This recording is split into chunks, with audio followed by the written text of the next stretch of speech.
Hello hi welcome to my channel Bhavani teacher.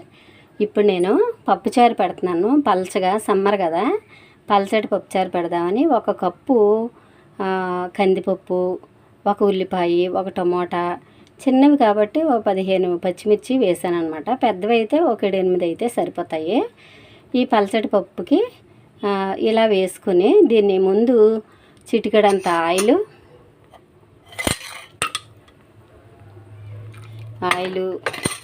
తర్వాత కొంచెం పసుపు వేసేసి అప్పుడు దాన్ని ఒక 3-4 విజిల్స్ వచ్చిన తర్వాత మనం ఏం చేయాలంటే కుక్కర్ ఆపేసుకొని, చూడండి చిటికెడంతా పసుపు వేస్తున్నాను. కుక్కర్ ఆపేసుకొని దాన్ని బాగా మిక్సీ పట్టుకొని చింతపండు పులుసు పోసి అవన్నీ చేద్దాం. ముందు కుక్కర్ పెట్టేసుకుందాం, సరేనా? కందిపప్పు, ఉల్లిపాయ, టమాటా, పచ్చిమిర్చి. వాటర్ మాత్రం 1:3, అంటే 1 కప్పు కందిపప్పుకి 3 కప్పులు నీళ్లు పోసాను. బాగా కడిగిన కందిపప్పు మిల్లో 3 కప్పులు నీళ్లు పోసాను.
ఇప్పుడు 5 విజిల్స్ వచ్చాయి. స్టవ్ ఆపేస్తున్నాను.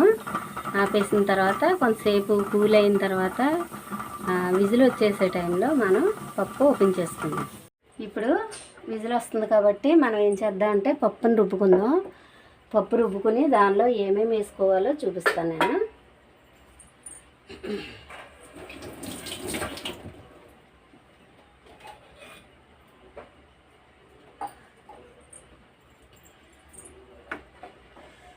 మీకు తెలుసు కదా, ఇది మా అమ్మమ్మ గారిది, దాన్నే వాడతాను నేను.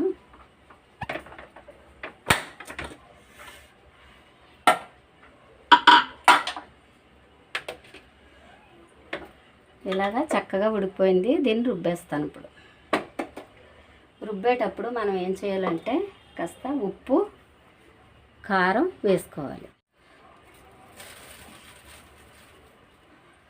పల్చగా పెట్టుకోవాలి కదా. కారం 2 స్పూన్లు ఉప్పు, తర్వాత చింతపండు పులుసు పోసుకుందాం రుబ్బిన తర్వాత. ఇప్పుడు నేను పప్పుచారు చింతపండు పులుసు పోసి, చూడండి అంత పప్పుచారు నేను స్టవ్ మీద మళ్ళీ స్టవ్ వెలిగించి మరిగిస్తున్నాను అనమాట. పోపుల కోసం నేను చూడండి, ఇది వెల్లుల్లిపాయ, ఎండుమిర్చి, కరివేపాకు, ఆవాలు, జీలకర్ర, మినపప్పు అన్నీ కొద్దిగా తీసుకున్నాను. చూసారా? ఇది పప్పుచారు బాగా మరిగిన తర్వాత పోపు వేసుకుందాం. ఇలాగా పులుసు పోసిన తర్వాత మనం ఒకసారి ఉప్పు చూసుకోవాలి. ఉప్పు, కారం అన్నీ వేసాం కదా, ఉప్పు చూసుకోవాలి. కరెక్ట్గా సరిపోయింది, చాలా బాగుంది. దీన్ని మరిగిస్తే ఇంకా టేస్ట్ బాగుంటుంది అన్నమాట. కొంతసేపు మరిగిద్దాం. కొంచెం కొత్తిమీర వేద్దాం ఈ మరిగే టైంలో.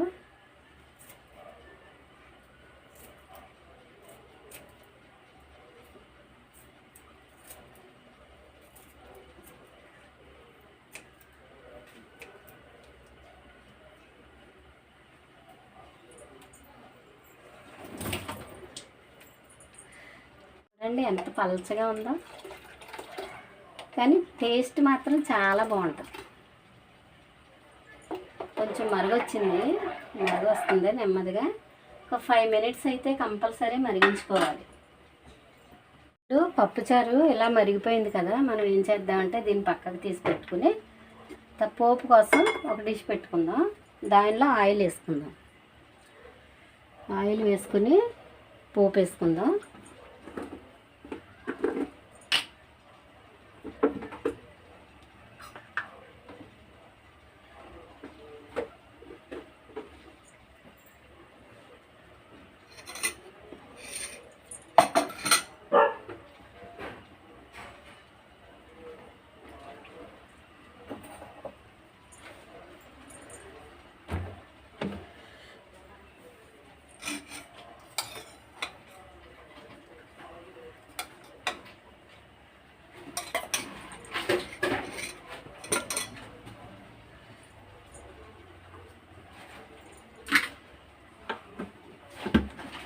ఇలాగా పోపు వేసుకునేటప్పుడు చక్కగా కొంచెం హైలోనే వేయించుకోవాలి, ఎందుకంటే పప్పుచారులో పోపు కదా. ఫస్ట్ వెల్లుల్లిపాయలు వేసుకుందాం.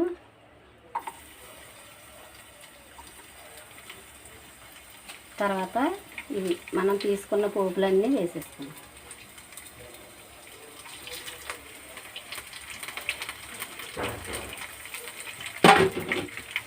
పోపు కొంచెం బాగా వేగిన తర్వాత అప్పుడు మనం పప్పుచారులో వేసేసుకుందాం. ఇప్పుడు మనం ఈ పప్పుచారులో ఇది పప్పుచారు ఈ ఫ్లేమ్ మీద పెట్టి వేసేసి, సరే ఎంత బాగుందో, స్మెల్ ఎంత బాగా వస్తుందో. పప్పుచారు చాలా మంచి స్మెల్ వస్తుంది.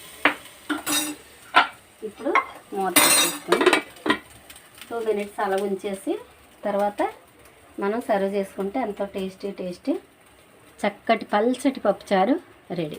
ఓకేనా? సార్ చూపించిన అది చాలా మంచి పప్పుచారు రెడీ అయింది. ఓకే.